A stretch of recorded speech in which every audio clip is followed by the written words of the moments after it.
Здравствуйте! Сегодня я представлю вам выставку «Сивка-бурка и другие. Лошади в легендах, мифах и сказках». С древних времен лошади были рядом с человеком, его помощниками и защитниками. Людей привлекали красота, сила и грация этих животных, а также их верность и преданность. У древних языческих народов, в том числе древних славян, конь считался символом добра и счастья, а также служил оберегом и отгонял злых духов.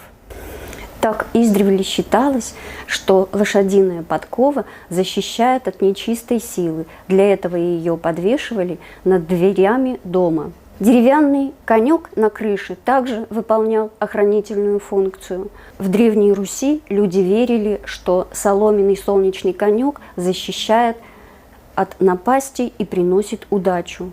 Все мы с детства знакомы с чудесными конями, населяющими сказочную страну. Самая известная сказочная лошадь – конек-горбунок. В мифах разных народов немало чудесных коней. Так кони сопровождают богов по дневному и ночному небу. На колесницах, запряженных солнечными скакунами, мчится древнегреческий бог солнца Гелиос, древнеримский бог солнца Сурья, германская богиня Соль.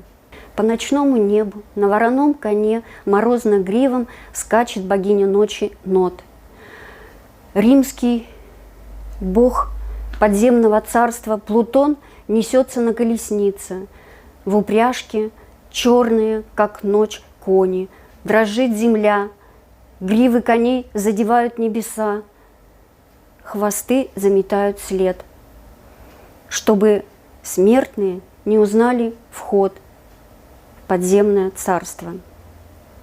Из книг, представленных на выставке, вы узнаете об удивительных конях из греческих мифов. Среди них волшебный конь Орион, умеющий говорить по-человечески.